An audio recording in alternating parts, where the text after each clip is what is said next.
Divisional Accountant Officer, Important One-Word Question. Part 5. Trading and Profit and Loss Account and Balance Sheet. Preparation of Trading and Profit and Loss Account എന്നുള്ള പോർഷനിൽ നിന്നും ഇതിൽ നമുക്ക് discuss ചെയ്യുന്നത് ഫോർമാറ്റുകളാണ്. Different format for preparing trial balance, ledger, profit and loss, trading and profit and loss account. അപ്പം ആദ്യത്തെ question 154.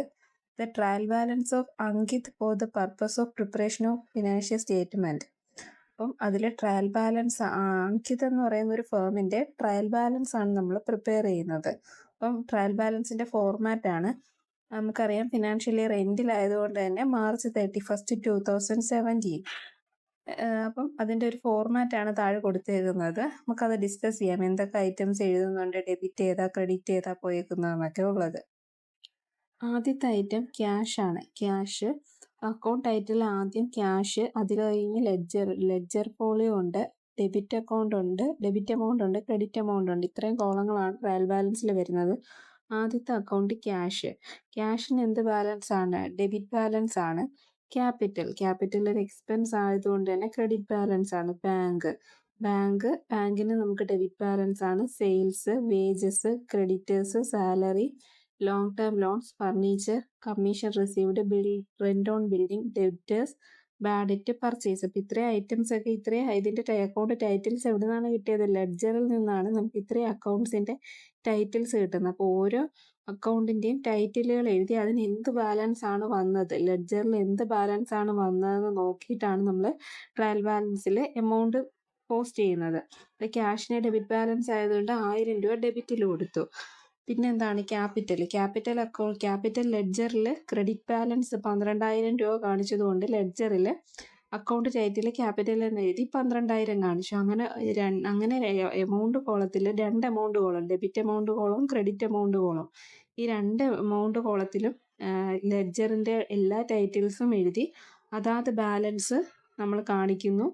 അതിനുശേഷം നമ്മൾ 2 സൈഡും ടാലി ചെയ്ത് നോക്കുക. നമ്മൾ ടോട്ടൽ ചെയ്ത് നോക്കുമ്പോൾ 2 സൈഡും എന്ത് ചെയ്യണം? ഈക്വലായി വന്നാലേ ഇതൊരു അരിത്തമെറ്റിക്കൽ ആക്യുറസി, നമുക്ക് ഫിനാൻഷ്യൽ ഫേം നല്ലൊരു അരിത്തമെറ്റിക്കൽ ആക്യുറസി ആയിട്ട് നമുക്ക് കാണിക്കാൻ പറ്റുള്ളൂ. ടോട്ടൽ ഡെബിറ്റും ക്രെഡിറ്റും ഈക്വൽ ആണെന്ന് നമുക്ക് പറയാൻ പറ്റുള്ളൂ. അപ്പം നമ്മൾ പഠിച്ചിട്ടുണ്ട് 2 type method of trial balance preparation ഉണ്ട്, ടോട്ടൽ മെത്തേഡും ബാലൻസ് മെത്തേഡും. അപ്പോൾ ഇവിടെ ഏത് മെത്തേഡാണ് യൂസ് ചെയ്തിരിക്കുന്നത്?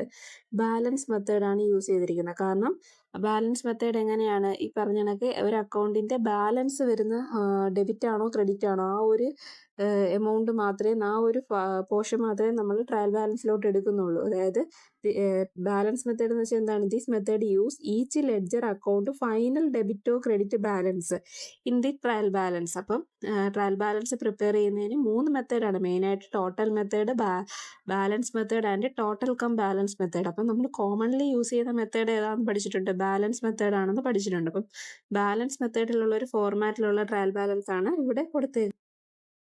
ടോട്ടൽ മെത്തേഡ് ആയിരുന്നെങ്കിൽ എങ്ങനെ ആയിരുന്നേനെ? 2 സൈഡിലും, അതായത് ഡെബിറ്റ് സൈഡിലും ക്രെഡിറ്റ് സൈഡ് എമൗണ്ട് കോളത്തിലും എമൗണ്ട് വന്നേനെ. അപ്പം അതാണ് ടോട്ടൽ മെത്തേഡ് എന്ന് പറയുന്നത്. ഇവിടെ തന്നിരിക്കുന്നത് ബാലൻസ് മെത്തേഡാണ്. സോ അതാത് ലെഡ്ജർ അക്കൗണ്ടിൻ്റെ ഫൈനൽ ബാലൻസ്, ആ ബാലൻസ് മാത്രമേ നമ്മൾ ട്രയൽ ബാലൻസിൻ്റെ ട്രയൽ ബാലൻസിൻ്റെ എമൗണ്ട് കോളത്തിലോട്ട് എടുത്തിട്ടുള്ളൂ. നെക്സ്റ്റ് അതിൽ തന്നെയുള്ള പാർട്ട് ബി ആണ് analysis of trial balance of Ankit as on 31 March 2017. അപ്പോൾ ആ ബാലൻസ് ഷീറ്റിലെ ഐറ്റംസിനെ പറ്റി നമുക്ക് അനാലിസിസ് ചെയ്യാനാണ് പറഞ്ഞേക്കുന്നത്. അപ്പം നമുക്ക് നോക്കാം. ക്യാഷ് എന്ന് പറയുന്നത് എന്താണ്? അപ്പോൾ നമുക്ക് ഇവിടെ എന്താണ്? ഓരോ റൂളുകളാണ് പറഞ്ഞേക്കുന്നത്. നമുക്ക് ഓരോ ഐറ്റംസ് ഏത് റൂൾ പ്രകാരമാണ് ട്രയൽ ബാലൻസിലോട്ട് എൻട്രി ചെയ്യേണ്ടതെന്നാണ് പറഞ്ഞേക്കുന്നത്. അപ്പം ആദ്യത്തെ ക്യാഷ് എന്ന് പറയുന്ന ഐറ്റം ഒരു അസറ്റ് അല്ലേ? അപ്പോൾ അസറ്റ് എങ്ങനെയാണ്? അസറ്റ് ബിസിനസ്സിലോട്ട് വരുന്നെന്ന് പറയുമ്പോൾ അസറ്റിന് എന്ത് ബാലൻസ് ആണ്? ക്യാഷ് ഡെബിറ്റ് ബാലൻസ് ആണ്. അപ്പം business asset goes in the debit column. അപ്പം business asset goes in debit column. അസറ്റുകളെല്ലാം എന്ത് കോളത്തിലോട്ട് പോകും? ഡെബിറ്റ് കോളത്തിലോട്ട് പോകും. ക്യാപിറ്റൽ എന്ന് പറയുന്നത് നമുക്കൊരു ഇക്വിറ്റിയാണ്. ഇക്വിറ്റിക്ക് എന്ത് ബാലൻസ് ആണ്? ഇക്വിറ്റിക്ക് നമുക്ക് ക്രെഡിറ്റ് ബാലൻസ് ആണ്. അപ്പോൾ എല്ലാ ലൈബിലിറ്റീസും ക്യാപിറ്റൽ എന്ന് പറയുന്നത് ഒരു ലൈബിലിറ്റി പോലെയാണ് കൺസിഡർ ചെയ്യുന്നത് ബിസിനസ്സിൽ. അപ്പോൾ liability comes in credit column, അപ്പോൾ equity comes in credit column. Capital ഇക്വിറ്റിയാണ്, സോ ഇറ്റ്സ് ഇക്വിറ്റിക്ക് എപ്പോഴും ക്രെഡിറ്റ് ബാലൻസ് ആണ്. ക്യാപിറ്റൽ ക്രെഡിറ്റ് എമൗണ്ട് കോളത്തിലാണ് ബാലൻസ് വരുന്നത്. ബാങ്ക് എന്ന് പറയുന്നത് നമുക്കറിയാം, നമുക്ക് അസറ്റാണ്. അപ്പോൾ business asset comes in debit column. അപ്പോൾ ഈ റൂൾ നമ്മൾ പഠിച്ചു വയ്ക്കുക. Business asset comes in debit column, business liability comes in credit column. അപ്പോൾ ഇനി അടുത്ത എക്സ്പെൻസ് അല്ലേ, expenses comes in debit column. Revenue ഗെയിനും അപ്പോൾ എങ്ങനെ ആയിരിക്കും? Revenue gain comes in credit column. അപ്പം ഈ ഒരു റൂൾ നമ്മൾ പഠിച്ചു വെച്ചാൽ എല്ലാ ഐറ്റംസും എങ്ങനെയാണ് ട്രയൽ ബാലൻസിൽ ഡെബിറ്റ് ക്രെഡിറ്റ് എന്ന് പറയാൻ പറ്റും. നമുക്ക് അടുത്ത് നോക്കാം. ബാങ്ക് അസറ്റാണ്, സോ ഡെബിറ്റ് കോളം. പിന്നെ ഏതാണ്? സെയിൽസ് എന്താണ്? ഒരു റവന്യൂ അല്ലേ. റവന്യൂവിന് നമ്മൾ എന്താണ് കൊടുക്കുന്നത്? റവന്യൂവിന് നമ്മൾ ക്രെഡിറ്റ് ആണ്. Revenue and gains comes in credit column. Next wage എന്ന് പറയുന്ന ഒരു എക്സ്പെൻസ് ആണ്. എക്സ്പെൻസസ് നമ്മൾ എന്ത് ചെയ്യും? ഡെബിറ്റ് ചെയ്യും. ഡെബിറ്റ് കോളത്തിൽ വരും. ക്രെഡിറ്റേഴ്സ് എന്താണ്? ക്രെഡിറ്റേഴ്സ് നമുക്കൊരു എന്താണ്? ലൈബിലിറ്റിയാണ്. അപ്പോൾ ലൈബിലിറ്റി എന്ത് ചെയ്യണം? ക്രെഡിറ്റ് ചെയ്യണം. സാലറി ഒരു എക്സ്പെൻസ് ആണ്. എക്സ്പെൻസസിനെ നമ്മൾ എന്ത് ചെയ്യണം? ഡെബിറ്റ് ചെയ്യണം. പിന്നെന്താണ്? ലോങ് ടേം ലോൺസ്, അതൊരു ലൈബിലിറ്റിയാണ്. ലൈബിലിറ്റി നമ്മൾ ക്രെഡിറ്റ് ചെയ്യണം. ഫർണിച്ചർ അസറ്റാണ്. അസറ്റ് വന്നാൽ ഡെബിറ്റ് ചെയ്യണം. കമ്മീഷൻ റിസീവ്ഡ് എന്ന് പറഞ്ഞാൽ അതൊരു റവന്യൂ അല്ലെങ്കിൽ ഗെയിൻ അല്ലേ. അപ്പം അതെന്ത് ചെയ്യണം? ക്രെഡിറ്റ് ചെയ്യണം. റെൻ്റ് ഓൺ ബിൽഡിങ്, നമ്മൾ ബിൽഡിങ്ങിന് റെൻറ്റ് കൊടുത്ത്, അതൊരു എക്സ്പെൻസസ് നേച്ചർ അല്ലേ. എക്സ്പെൻസസിന് എന്ത് ബാലൻസ് ആണ്? ഡെബിറ്റ് ബാലൻസ് ആണ്. അപ്പോൾ ഡെബിറ്റ് സൈഡിൽ കൊടുക്കണം എമൗണ്ട്. ഡെറ്റേഴ്സ് എന്ന് പറയുമ്പോൾ ഒരു അസറ്റ് അല്ലേ, നമുക്ക് പൈസ കിട്ടാനുള്ളതാണ് ഡെറ്റേഴ്സിൻ്റെ കയ്യിൽ നിന്ന്. അപ്പോൾ അസറ്റ് ആയതുകൊണ്ട് അസറ്റിന് എന്ത് ബാലൻസ് ആണ്? ഡെബിറ്റ് ബാലൻസ് ആണ്. ബാഡ് ഡെറ്റ് നമുക്കറിയാം, കിട്ടാക്കടം, അതൊരു എക്സ്പെൻസ് ആണ്. അപ്പോൾ എക്സ്പെൻസസിന് എന്താണ്? എക്സ്പെൻസസിന് നമ്മൾ ഡെബിറ്റ് ബാലൻസ് ആണ്. അടുത്തത് പർച്ചേസ് നമുക്കറിയാം, ഒരു എക്സ്പെൻസ് ആണ്. അപ്പോൾ എക്സ്പെൻസസിന് എന്താണ്? ഡെബിറ്റ് ബാലൻസ് ആണ്. അപ്പോൾ ഇങ്ങനെയാണ് ഓരോ അക്കൗണ്ട് ടൈറ്റിൻ്റെയും എലമെൻസിൻ്റെയും നമ്മൾ ഇത് നോക്കണം, നമ്മുടെ ആ ഒരു നേച്ചർ നോക്കണം. അസറ്റാണോ, റവന്യൂ ആണോ, ലൈബിലിറ്റി ആണോ എന്നുള്ളത് നോക്കിയിട്ടാണ് നമ്മൾ ട്രയൽ ബാലൻസിലോട്ട് എൻ്റർ ചെയ്യുന്നത്. അപ്പോൾ ഈ റൂള് മെയിനായിട്ടും ഈ 4-5 റൂളുണ്ട്. അപ്പോൾ ഒന്ന്, ബിസിനസ് അസറ്റ് ഗോസ് ഇൻ ഡെബിറ്റിലോട്ടാണ് പോകുന്നത്. ബിസിനസ്സിലേക്ക് ഒരു അസറ്റ് വരികയാണെങ്കിൽ നമ്മൾ ഡെബിറ്റിലോട്ട് പോകും. ബിസിനസ്സിലേക്ക് ഒരു എക്സ്പെൻസ് വരികയാണെങ്കിലും ഡെബിറ്റിലോട്ട് പോകും. ബിസിനസ്സിലേക്ക് ഒരു ലൈബിലിറ്റി ആണ് വരുന്നതെങ്കിൽ അത് ക്രെഡിറ്റിലോട്ട് പോകും. റവന്യൂ ഗെയിനുമാണ് ബിസിനസ്സിലോട്ട് വരുന്നതെങ്കിൽ അത് ക്രെഡിറ്റിലോട്ട് പോകും. ക്രെഡിറ്റ് എമൗണ്ട് കോളത്തിലോട്ട് പോകും. അപ്പം ഇതാണ് ആ ഒരു അനാലിസിസ് പാർട്ടിൽ പറയുന്നത്. അപ്പം തിരിഞ്ഞു പോരുത്, ആ ഒരു ഗ്രൂപ്പ് ചെയ്ത് പഠിക്കുക. അസറ്റിനും എക്സ്പെൻസസിനും എന്ത് ബാലൻസാണ് കൊടുക്കുന്നത്? ട്രയൽ ബാലൻസിൽ ഡെബിറ്റ് ബാലൻസ് ആണ്. ലൈബിലിറ്റി, റവന്യൂ ആൻഡ് ഗെയിൻസ്, അതിനെന്താണ്? ക്രെഡിറ്റ് ബാലൻസ് ആണ് കൊടുക്കുന്നത്. അങ്ങനെ ഗ്രൂപ്പ് ചെയ്ത് പഠിച്ചാൽ മതി. പിന്നെ അസറ്റ് നമുക്ക് കേൾക്കുമ്പോൾ അറിയാമല്ലോ, ക്യാഷ് ഒരു അസറ്റാണ്, ബാങ്ക് ഒരു അസറ്റാണ്, പിന്നെ കമ്മീഷൻ റിസീവ്ഡ് എന്ന് പറയുന്നത് ഒരു അസറ്റാണ്. പിന്നെ എക്സ്പെൻസസിൻ്റെ നമുക്ക് ആ എക്സ്പെൻസസ് വരുന്ന നേച്ചർ അറിയാമല്ലോ, rent paid, salary paid, wage paid, അതൊക്കെ ഒരു എക്സ്പെൻസസ് ആണ്. ലൈബിലിറ്റി നമുക്കറിയാം, ക്യാപിറ്റൽ ഒരു ലൈബിലിറ്റി ആണ്. അപ്പം അത് നമുക്ക് അങ്ങനെ ഓരോ ഗ്രൂപ്പ് വെച്ചിട്ട് ഇങ്ങനെ അസറ്റിനും എക്സ്പെൻസസിനും ഡെബിറ്റ് ബാലൻസ്, ലൈബിലിറ്റിക്കും റവന്യൂ ഗെയിൻസിനും ക്രെഡിറ്റ് ബാലൻസ് ഒന്ന് പഠിച്ചാൽ മതി. Next the posting of closing of 7 accounts of expenses and revenue as there appear in the trial balance. അപ്പം നമുക്ക് ട്രയൽ ബാലൻസിൽ ചില എൻട്രീസ് നമുക്ക് നോക്കാം. The posting of closing of 7 accounts of expenses and revenue as on appear in the trial balance are given below. ഒന്നാമത്തത് എന്താണ്? For closing of account of expenses. അപ്പോൾ എക്സ്പെൻസസിൻ്റെ account നമ്മൾ ക്ലോസ് ചെയ്യുന്നതിന് എഴുതുന്ന എൻട്രി എന്താണെന്നാണ് നോക്കുന്നത്. അപ്പോൾ എക്സ്പെൻസസ് അക്കൗണ്ടിന് നമുക്കറിയാം, എക്സ്പെൻസസ് അക്കൗണ്ട്സിന് എന്ത് ബാലൻസ് ആണ്? ഡെബിറ്റ് ബാലൻസ് ആണ്. Business expenses goes in debit balance. അപ്പം ആദ്യത്തേത് എന്താണ്? Closing of accounts of expenses ആണ്. ഇപ്പോൾ ക്ലോസിങ് എൻട്രി എഴുതുമ്പം closing of accounts of expenses, ഇവിടെ എന്താണ്? ഡയറക്റ്റ് എക്സ്പെൻസസ് ആണ് വരുന്നത്. Trading account debtor to profit and loss ആണ്. ഇവിടെ trading account debtor to purchase account and wages account എന്നാണ് പറയുന്നത്. അപ്പം ട്രേഡിംഗ് അക്കൗണ്ട് അപ്പം നമ്മൾ ഇത് ഡയറക്റ്റ് എക്സ്പെൻസസ് അക്കൗണ്ടാണ് നമ്മൾ പ്രിപ്പയർ ചെയ്യുന്നത്. Closing of accounts of expenses. അപ്പോൾ ട്രേഡിംഗ് അക്കൗണ്ട് ഡെറ്റർ ടു പർച്ചേസും ടു വേജും ആണ്. അപ്പോൾ പർച്ചേസും വേജും നമുക്കറിയാം എന്താണ് അത് ഡയറക്റ്റ് എക്സ്പെൻസസ് ആണ്. ഡയറക്റ്റ് എക്സ്പെൻസസിനപ്പം എന്ത് ബാലൻസ് ആണ് നമുക്ക് ട്രേഡിംഗ് അക്കൗണ്ടിൻ്റെ ഡെബിറ്റ് സൈഡിൽ കാണിക്കേണ്ട എമൗണ്ടുകളാണ്. അടുത്തത് profit and loss account. Profit and loss account എങ്ങനെ വരേണ്ടത്? പ്രോഫിറ്റ് ആൻഡ് ലോസ് അക്കൗണ്ടിൽ to salary, to rent on building, to bad debt. അടുത്ത for closing the accounts of revenue. നേരത്തെ രണ്ടും എക്സ്പെൻസസ് ആണ്. ആദ്യത്തത് ട്രേഡിംഗ് അക്കൗണ്ടിൽ വരുന്നത് ഡയറക്റ്റ് എക്സ്പെൻസസും, രണ്ടാമത്തെ salary, rent on building, bad debt എന്നൊക്കെ പറയുന്നത് ഇൻഡയറക്റ്റ് എക്സ്പെൻസസും ആണ്. അടുത്തത് റവന്യൂസ് ആണ്. റവന്യൂ അല്ലെങ്കിൽ ഗെയിൻ. അപ്പം അതെങ്ങനെയാണ് വരുന്നത്? Sales account debtor to trading account. Trading അക്കൗണ്ടിൻ്റെ ക്രെഡിറ്റ് സൈഡിലാണ് നമ്മൾ സെയിൽസ് എഴുതുന്നത്. അടുത്തത് എന്താണ്? കമ്മീഷൻ റിസീവ്ഡ് എങ്ങനെയാണ്? Commission received account debtor to profit and loss account. അപ്പോൾ കമ്മീഷൻ റിസീവ്ഡ് എന്താണ്? ഒരു റവന്യൂ ആണ്. അപ്പം നമ്മളത് ട്രേഡിംഗ് അക്കൗണ്ടിൻ്റെ അല്ലെങ്കിൽ പ്രോഫിറ്റ് ആൻഡ് ലോസ് അക്കൗണ്ടിൻ്റെ എവിടെയാണ് കാണിക്കുന്നത്? ക്രെഡിറ്റ് സൈഡിലാണ് എന്ത് കാണിക്കുന്നത്? കമ്മീഷൻ റിസീവ്ഡ് എന്ന് പറഞ്ഞ് കാണിക്കുന്നത്. നെക്സ്റ്റ്, ഇത് നമുക്ക് ഓരോ ലെഡ്ജറിലോട്ടാണ് മാറ്റുന്നത് നോക്കാം. പർച്ചേസ് അക്കൗണ്ടിൻ്റെ ലെഡ്ജറാണ് താഴെ പറയുന്നത്. അപ്പം മുകളിൽ പറഞ്ഞേക്കുന്ന എൻട്രീസ് എല്ലാം trading and profit and loss അക്കൗണ്ടിൽ കാണിക്കേണ്ട എൻട്രീസ് ആണ്. ഇത് ട്രേഡിംഗ് അക്കൗണ്ടിൻ്റെ ഡെബിറ്റ് സൈഡിൽ നമുക്കറിയാം പർച്ചേസ്, വേജ് എന്താണ്? ഡയറക്റ്റ് എക്സ്പെൻസസ് ആണ്. ഇപ്പോൾ ട്രേഡിംഗ് അക്കൗണ്ടിൻ്റെ ഡെബിറ്റ് സൈഡിൽ ടു പർച്ചേസ്, ടു വേജ്. അടുത്ത എന്താണ്? പ്രോഫിറ്റ് ആൻഡ് ലോസ് അക്കൗണ്ടിൻ്റെ ഡെബിറ്റ് സൈഡിൽ എന്താണ് കാണിക്കുന്നത്? Indirect expenses, salary, rent, bad debts. അടുത്തത് ട്രേഡിംഗ് അക്കൗണ്ടിൻ്റെ ക്രെഡിറ്റ് സൈഡിലാണ് നമ്മൾ എന്ത് എഴുതുന്നത്? സെയിൽസ് എഴുതുന്നത്. Sales account debtor to trading account. അടുത്ത കമ്മീഷൻ റിസീവ്ഡും പ്രോഫിറ്റ് ആൻഡ് ലോസ് അക്കൗണ്ടിൻ്റെ ക്രെഡിറ്റ് സൈഡിലാണ് എഴുതുന്നത്. കാരണം അതൊരു റവന്യൂ നേച്ചറിലുള്ളതാണ്. അപ്പോൾ റവന്യൂ നേച്ചറിലുള്ള ബിസിനസ്സിലോട്ട് റവന്യൂ കൊണ്ടുവരുന്നതിനെല്ലാം എന്ത് ബാലൻസ് ആണ്? ക്രെഡിറ്റ് ബാലൻസ് ആണ്. നെക്സ്റ്റ് നമുക്ക് ലെഡ്ജേഴ്സ് ആണ് നമ്മൾ നോക്കുന്നത്. പർച്ചേസ് അക്കൗണ്ടിൻ്റെ ലെഡ്ജർ. അപ്പം നമ്മൾ നോക്കുക, പർച്ചേസ് അക്കൗണ്ടിൻ്റെ ലെഡ്ജർ നമ്മൾ എങ്ങനെ എഴുതും? പർച്ചേസ് അക്കൗണ്ട് നമ്മൾ എന്ത് ബാലൻസ് ആയിരുന്നു അവിടെ? ക്രെഡിറ്റ് ബാലൻസ് ആയിരുന്നു. അപ്പോൾ പർച്ചേസ് അക്കൗണ്ടിൻ്റെ ക്രെഡിറ്റ് സൈഡിൽ നമ്മൾ എന്ത് എഴുതും? ട്രേഡിംഗ് എഴുതും. നമ്മൾ പഠിച്ചിട്ടുണ്ട് പർച്ചേസ് എന്ന് പറയുന്ന ലെഡ്ജറിനകത്ത് ഒരിക്കലും പർച്ചേസ് എന്ന് പറയുന്ന ഒരു ഐറ്റം എഴുതില്ല. അതിൻ്റെ നേരെ ഓപ്പോസിറ്റ് കിടക്കുന്നത്. അപ്പം നമുക്ക് ആദ്യത്തെ ട്രാൻസാക്ഷനിൽ trading account debtor to purchase എന്നാണ്. അപ്പം ട്രേഡിംഗ് അക്കൗണ്ടിൻ്റെ എവിടെയാണ് നമ്മൾ എഴുതേണ്ടത്? പർച്ചേസ് അക്കൗണ്ടിൻ്റെ ക്രെഡിറ്റ് സൈഡിലാണ് ട്രേഡിംഗ് എഴുതേണ്ടത്. നെക്സ്റ്റ് നോക്കാം. Next wage account. വേജ് അക്കൗണ്ടിൻ്റെയും ക്രെഡിറ്റ് സൈഡിലാണ് നമ്മൾ ട്രേഡിംഗ് എഴുതേണ്ടത്. എമൗണ്ട് 8000. അടുത്ത സാലറി അക്കൗണ്ട്. സാലറി അവിടെ ജേണൽ എൻട്രിയിൽ എങ്ങനെയായിരുന്നു?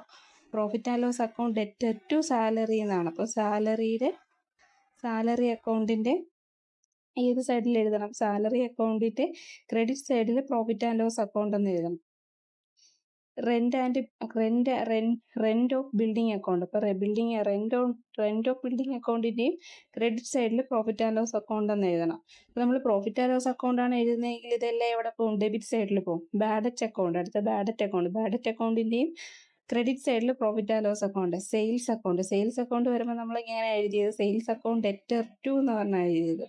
Sales account debtor to trading account എന്നാണ്. അപ്പം എന്താണ്? സെയിൽസ് അക്കൗണ്ടിൻ്റെ ഡെബിറ്റ് സൈഡിലാണ് ട്രേഡിംഗ് അക്കൗണ്ട് എഴുതേണ്ടത്.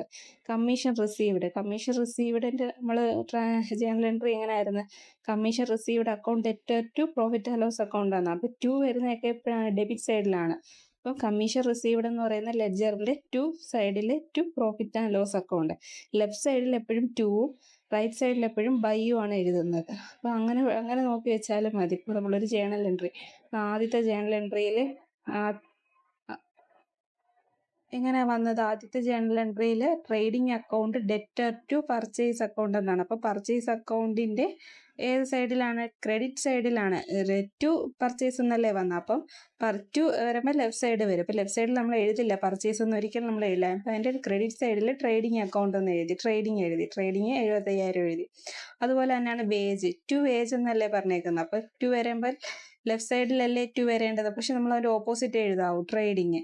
സെയിൽസ് നമുക്ക് സാലറി നോക്കൂ. സാലറി എങ്ങനെയാണ് വന്നത്? സാലറിയുടെ profit and loss account to salary. അപ്പം ടു സാലറി ലെഫ്റ്റ് സൈഡിലല്ലേ വരേണ്ടത്, അപ്പോൾ അതിൻ്റെ opposite side profit and loss account. ഒരു ജേണൽ എൻട്രിയിൽ നിന്നും നമ്മൾ ലെഡ്ജറിലോട്ട് ഐറ്റംസ് പോസ്റ്റ് ചെയ്യുന്നതാണ് ഇപ്പോൾ പഠിച്ചത്. അപ്പം അടുത്തൊരു പോർഷൻ നമുക്ക് നോക്കാം. ഗ്രോസ് പ്രോഫിറ്റും നെറ്റ് പ്രോഫിറ്റും എങ്ങനെയാണ് കണ്ടുപിടിക്കുന്നതെന്ന് നോക്കാം. Trading and profit and loss account of Ankit for the year ended 31 March 2017. നമ്മൾ പഠിച്ചു ട്രേഡിംഗ് അക്കൗണ്ടിന് ലെഫ്റ്റ് സൈഡും റൈറ്റ് സൈഡും ഉണ്ട്.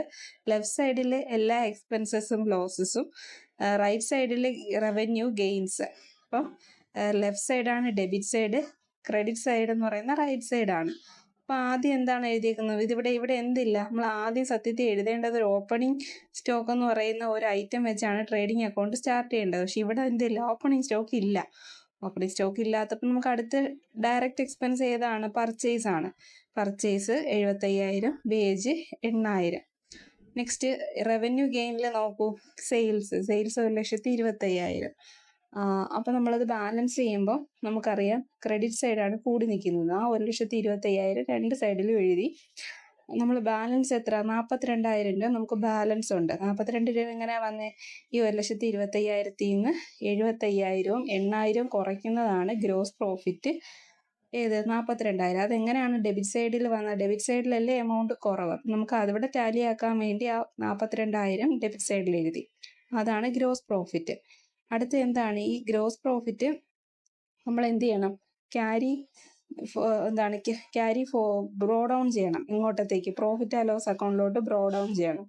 അപ്പം നമ്മളത് ഇപ്പുറത്തെ സൈഡിൽ ക്രെഡിറ്റ് സൈഡിൽ ഏതാണ്? ഗ്രോസ് പ്രോഫിറ്റ് ബ്രോ ഡൗൺ 42,000 എഴുതി. പിന്നെ അടുത്ത് പ്രോഫിറ്റ് ആൻഡ് ലോസ് അക്കൗണ്ടിൻ്റെ ഡെബിറ്റ് സൈഡിൽ എല്ലാ ഇൻഡയറക്റ്റ് എക്സ്പെൻസസും എഴുതണം. എന്തൊക്കെ വരുന്നുണ്ട് ഇൻഡയറക്റ്റ് എക്സ്പെൻസസ്?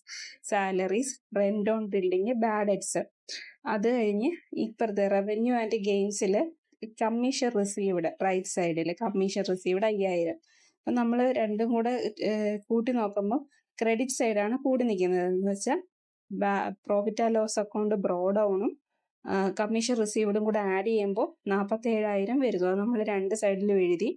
ഇപ്പുറത്തെ ഡെബിറ്റ് സൈഡ് ആ 47,000 27,000 കുറച്ചു, 13,000 കുറച്ചു, 4,500 കുറച്ചു. ബാക്കി ബാലൻസ് എത്രയുണ്ട്? 4,500 ഉണ്ട്. 4,500 എന്താണ്? നെറ്റ് പ്രോഫിറ്റ് ആണ്. ഈ നെറ്റ് പ്രോഫിറ്റ് നമ്മൾ എങ്ങോട്ട് ട്രാൻസ്ഫർ ചെയ്യും? ക്യാപിറ്റൽ അക്കൗണ്ടിലോട്ട് ട്രാൻസ്ഫർ ചെയ്യും. എവിടെ? ബാലൻസ് ഷീറ്റ് പ്രിപ്പയർ ചെയ്യുമ്പോൾ അവിടുത്തെ ക്യാപിറ്റൽ അക്കൗണ്ടിലോട്ട് നമ്മൾ ആഡ് ചെയ്ത് കാണിക്കും ഈ നെറ്റ് പ്രോഫിറ്റ്. അപ്പം ഇതാണ് ഒരു trading and profit and loss അക്കൗണ്ടിൻ്റെ ഫോർമാറ്റ് എന്ന് പറയുന്നത്.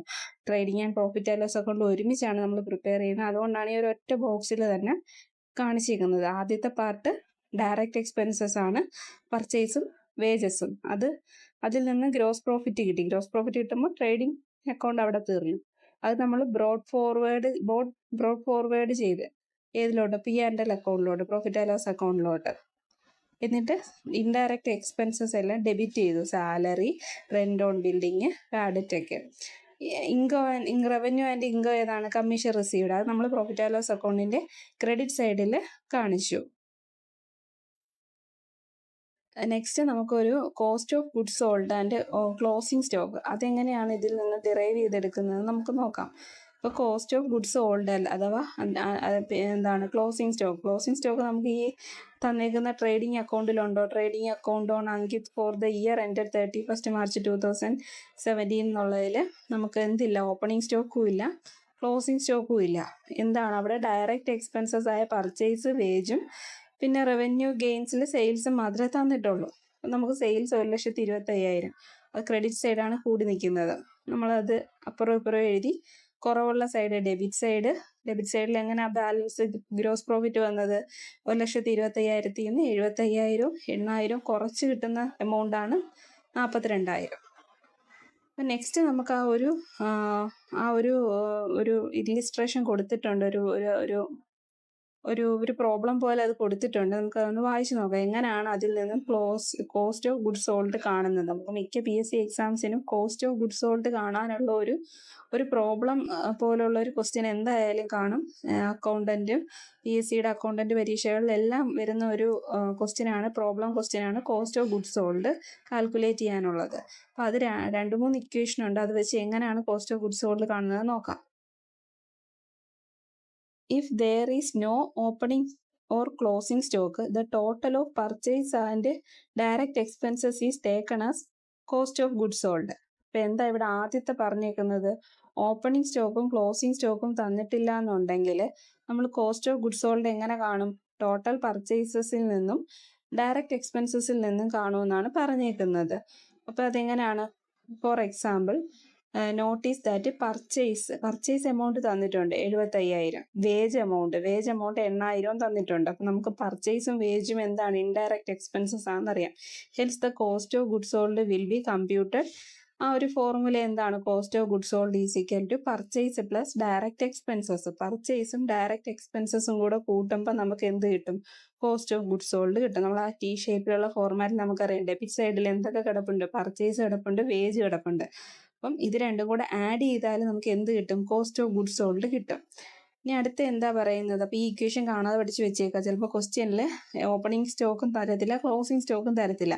അപ്പം നമുക്ക് കോസ്റ്റ് ഓഫ് ഗുഡ്സ് സോൾഡ് കാണാനുള്ള ഇക്വേഷൻ ഉണ്ട്. പർച്ചേസ് വേജും കൂടെ ആഡ് ചെയ്യുമ്പോൾ കോസ്റ്റ് ഓഫ് ഗുഡ്സ് സോൾഡ് കിട്ടും. അടുത്തത്, as there is no unsold stock, the presumption here is that all the goods purchased have been sold. അപ്പം എന്താ അൺസോൾഡ് സ്റ്റോക്ക് ഇല്ല എന്നുണ്ടെങ്കിൽ അവിടെ നമ്മൾ എന്താ മനസ്സിലാക്കേണ്ടത്? ഉണ്ടായിരുന്ന സ്റ്റോക്ക് മൊത്തവും വിറ്റുപോയി. Unsold good purchase have been sold, unsold.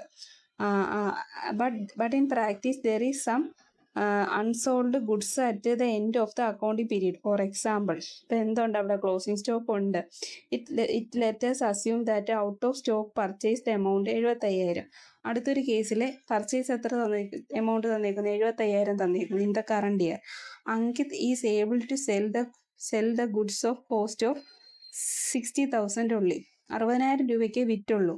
നമുക്ക് എന്തുണ്ട്? പർച്ചേസ് ചെയ്തത് 75,000 രൂപയ്ക്ക് പർച്ചേസ് ചെയ്തു, 60,000 രൂപയ്ക്ക് സെയിൽസ് നടന്നുള്ളൂ. In such a situation the business will have an unsold goods containing എത്രയാണ്? 75,000 നിന്ന് 60,000 പോയാൽ ബാക്കി 15,000 എന്തുണ്ട്? അൺസോൾഡ് ഗുഡ്സ് ഉണ്ട്. പർച്ചേസ് ചെയ്ത് 75,000 നിന്ന് സെയിൽസ് കിടന്ന എത്ര രൂപയ്ക്കാണ്? 60,000 രൂപയ്ക്കാണ്. അപ്പോൾ ബാലൻസ് അൺസോൾഡ് ഗുഡ്സ് 15,000 രൂപയുണ്ട്. ഓർക്കോ, ആ 15,000 രൂപ എന്താണ്? ക്ലോസിംഗ് സ്റ്റോക്കാണ്. പർച്ചേസിൽ നിന്നും സെയിൽസ് കുറയ്ക്കുമ്പോൾ നമുക്ക് എന്ത് കിട്ടും? ക്ലോസിംഗ് സ്റ്റോക്ക് കിട്ടും. The amount of cost of goods sold. അപ്പം കോസ്റ്റ് ഓഫ് ഗുഡ്സ് സോൾഡ് കാണാനുള്ള ഇക്വേഷൻ അവിടെ എങ്ങനെയാണ്? ക്ലോസിംഗ് സ്റ്റോക്ക് നമുക്ക് കിട്ടിയേ. നമ്മൾ ക്ലോസിംഗ് സ്റ്റോക്ക് എങ്ങനെ കണ്ടുപിടിച്ചേ? പർച്ചേസിൽ നിന്നും സെയിൽസ് കുറച്ചു 15,000. 75,000 നിന്ന് 60,000 കുറച്ചു 15,000 ക്ലോസിംഗ് സ്റ്റോക്ക് കിട്ടി. ക്ലോസിംഗ് സ്റ്റോക്ക് വെച്ചുകൊണ്ട് നമുക്ക് കോസ്റ്റ് ഓഫ് ഗുഡ്സ് സോൾഡ് കാണുന്നത് എങ്ങനെയാണ്? പർച്ചേസ് ഉണ്ട് 75,000. ഡയറക്റ്റ് എക്സ്പെൻസസ് എന്താണ്? വേജ് ഒരു ഡയറക്റ്റ് എക്സ്പെൻസ് ആണ്. അപ്പോൾ purchase plus direct expenses minus closing stock ആണ് അടുത്തൊരു ഇക്വേഷൻ. ക്ലോസിംഗ് സ്റ്റോക്ക് ക്വസ്റ്റ്യനിൽ തന്നിട്ടുണ്ടെങ്കിൽ എങ്ങനെയാണ് നമ്മൾ കോസ്റ്റ് ഓഫ് ഗുഡ്സ് സോൾഡ് കാണുന്നതെന്നാണ്. കോസ്റ്റ് ഓഫ് ഗുഡ്സ് സോൾഡ് തന്നിട്ടുണ്ട്. അപ്പം നമുക്ക് എന്ത് ചെയ്യണം? പർച്ചേസ് 75,000 കൂടെ ഡയറക്റ്റ് എക്സ്പെൻസ് ആയ വേജ് 8,000 കൂട്ടി ക്ലോസിംഗ് സ്റ്റോക്ക് കുറയ്ക്കണം. മൈനസ് ക്ലോസിംഗ് സ്റ്റോക്ക് 15,000 കുറയ്ക്കണം. അപ്പം നമുക്ക് എത്ര രൂപയാണ് കിട്ടുന്നത്? അപ്പോൾ 3 എമൗണ്ടും കൂടെ കാൽക്കുലേറ്റ് ചെയ്യുമ്പോൾ 68,000 എന്ന് വരും. അതായത് പർച്ചേസ് 75,000 പ്ലസ് ഡയറക്റ്റ് എക്സ്പെൻസസ് ആയ വേജ് 8,000 മൈനസ് ക്ലോസിംഗ് സ്റ്റോക്ക് എത്ര കിട്ടിയായിരുന്നു നമുക്ക്? 15,000. ഈ 15,000 വന്നത് മനസ്സിലായല്ലോ. നമ്മൾ എന്താണ്? പർച്ചേസിൽ നിന്നും സെയിൽസ് മൈനസ് ചെയ്തൊക്കെ കിട്ടുന്ന എമൗണ്ട് ആണ് ആ ഒരു 15,000. അതാണ് ക്ലോസിംഗ് സ്റ്റോക്ക്. അപ്പം അത് കാൽക്കുലേറ്റ് ചെയ്യുമ്പോൾ 68,000 രൂപയാണ് നമ്മുടെ കോസ്റ്റ് ഓഫ് ഗുഡ്സ് സോൾഡ്. അപ്പോൾ ഇവിടെ ഈ കോസ്റ്റ് ഓഫ് ഗുഡ്സ് സോൾഡ് വരുമ്പം ക്ലോസിംഗ് സ്റ്റോക്കും കൂടെ ആഡ് ചെയ്യുമ്പോൾ നമ്മുടെ ഗ്രോസ് പ്രോഫിറ്റിൽ മാറ്റം വരും. As A result of the amount of gross profit will also change with the existence of closing stock in the business from 42,000. നേരത്തെ നമുക്ക് എന്തായിരുന്നു? 42,000 ആയിരുന്നു ഗ്രോസ് പ്രോഫിറ്റ് എന്ന് പറയുന്നത്. അപ്പം നമ്മളിപ്പം ക്ലോസിംഗ് സ്റ്റോക്കും കൂടെ വന്നപ്പം എന്ത് മാറി?